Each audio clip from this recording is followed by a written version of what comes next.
doesn't actually fit on Diane's head, so we did a removable panel out of the back. And we're going to put elastic on the inside so it's easy to take on and off. But she just needed a couple more inches of space to get it on. Right now I'm going in and cleaning all of the supports that happened during the printing out. So like here it has an indentation going inward, but here there's still supports. Brian got most of the supports off, and then we have lots of sanding and priming and painting and attaching to do to finish the helmet. Diane, you want to put it on again one more time? Mm-hmm. No, you gotta push it all the way down so you can see. Your bangs are covering your eyes. We're gonna have to put your hair up. Yeah. And that's the other reason we want it easily removable, is so that when she freaks out, she can put it on. Take it off. There we go. Well, hello, you. Hi. We're not gonna put anything in the eye holes so that's easier for her to see, because that'll make it a little more comfortable for her. Thankfully, she's not scared of masks, so that's good. Alright, Brian, explain what you're doing to our fans. I'm sanding Diane's Star Wars helmet. You put what's called Bondo on it, and now he's sanding it smooth. It's his lunch hour, so he's spending some of it making stuff. I'm also printing the helmet, my helmet. Did you start the print already? Yeah, I did. Cool. 5 days and 11 hours. Yay!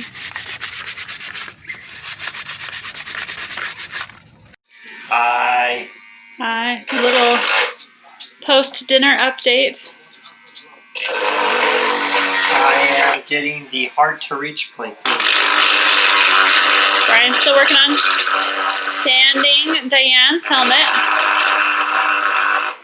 We went to Walmart today and got foam and buckles and zippers and snaps and Velcro and ribbon and elastic, things that we need to put stuff together. And then here's baby. Hi. We had a pumpkin chicken soup tonight. Are you licking her up, Daisy? And then here's what I worked on this afternoon after we got back from Walmart. Okay, so at the dollar store I found tiny little handguns. This is the outline of it. And I needed to turn that into a pistol because I'm not sure if we're going to have time to 3D print one. Laser pistol. So I took this and I used random things that I have in my house and I made this. Kind of cool, huh? So I used sticky foam, and this is, I found this at the dollar store actually. It is just the handle to a jump rope. I thought I was going to use them both as the little leg things that Cara Dune has on her, but I decided to use it as her scope instead. Just plastic canvas because this part of her gun had some lined texture, so I'm like, hey, this is an easy way to just get a little texture. And foam, the cap of the gun that I took off the actual barrel. There's the trigger from the actual gun. There's a little more of the plastic canvas back here. Then I also made the handle bigger, also using plastic canvas. And then added details of foam. It looks decently the part. And now I need to spray it with primer and then spray it with black spray paint, and then I'm going to dry brush paint it, and it'll look awesome. Woot woot! There's my gun. Baby's unhappy. Let's go show off. Got my first beginnings of the black color on it. Yeah, baby's unhappy. We gotta go get her. Hi. The fun part about trying to do projects while you're a parent is you have to stop all the time to deal with kids. Alright, I finally found the other one that we got at the dollar store because we got two of them in case Brian doesn't have time to print his pistol either. So we've got this all spray painted. It's been primed and spray painted black, and then I have to add some silver in here for the metal, and some brown on the handle. And then I'll call that good. And this is what it used to look like. Cool, huh? I'm proud of myself for being able to accomplish that. I mean, it's not profesh. It's a homemade Star Wars gun. So unfortunately, Brian's helmet just failed overnight. This took like 3 days, so I've offered to help him just make it out of like cardboard or something. It won't look as nice, but maybe we could get it to work. So that's only half a helmet. We knew that this would happen at some point among some of the one piece or the other. It always happens when you're 3D printing. So we'll just try and move forward. Alright, I am working on my holster today. So this is the gun I made. And I used that. Again, I'm following a similar tutorial from the same website as the belt. So I used my gun to trace my pistol. I got this a little short, but I don't care. It doesn't have to be that accurate. So I traced this on paper and then created the Y, which is about 18 inches across the top. And then did the slip-on piece, which you then add an inch this way for going on top. Cut them out, made sure they matched, pinned them in place, made sure it fit. So I got that cut out to fit.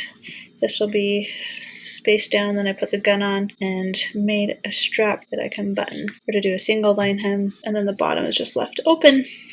So there's my, and then I'll attach it in some easy form or fashion to my belt.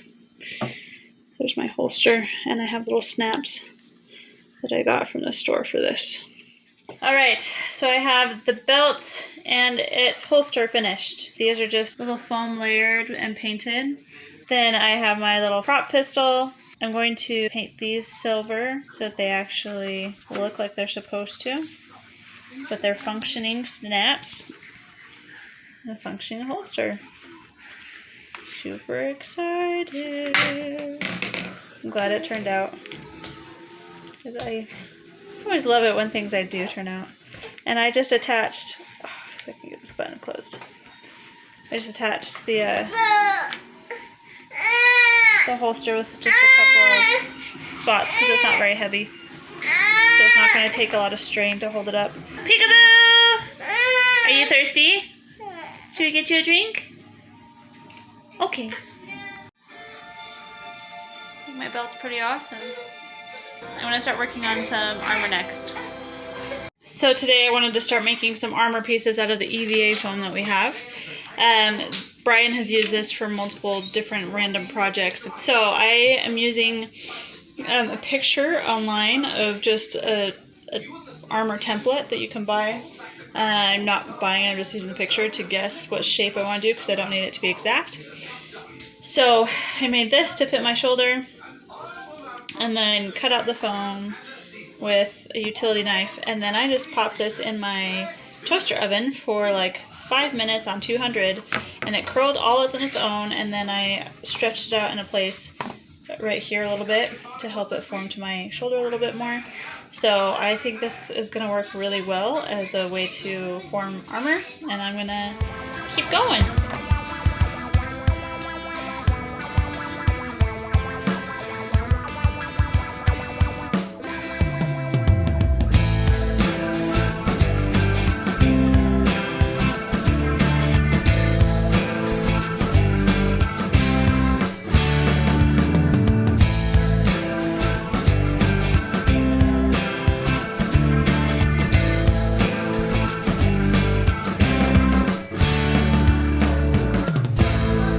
Work with it before it cools down. I have the basic armor pieces all finished and mainly shaped. Let me show you those.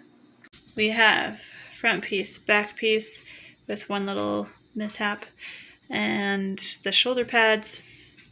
These are her little things that go on her chest. Gauntlet, thigh piece, knee piece, which isn't as accurate as some might be, but whatever, it's awesome. The fact that I got the cross in there, like, in a way that was like, oh yeah, that would work. is cool to me. And I'm testing contact cement with elastic. We'll see how that works. It has to cure for a couple more hours before I can actually put it on my leg, see if it'll stay. Anyway, so now I have to add all the decorations on top of those. This one's done, other than being attached to my leg, which it'll be attached directly to the rider legging, because it's all covered by that. And then I have to get these decorated and get elastics on those. This and this I'm attaching straight to the shirt. I might do that with these. I haven't decided how I'm attaching my shoulder pads yet, but yay! Got the main shapes done. I actually have to be up at a decent hour tomorrow morning, so I should go to bed. Especially since Eliza was up at like 5 this morning and then slept with us for the next couple hours, which means I didn't get a lot of sleep after that, at least not consistently.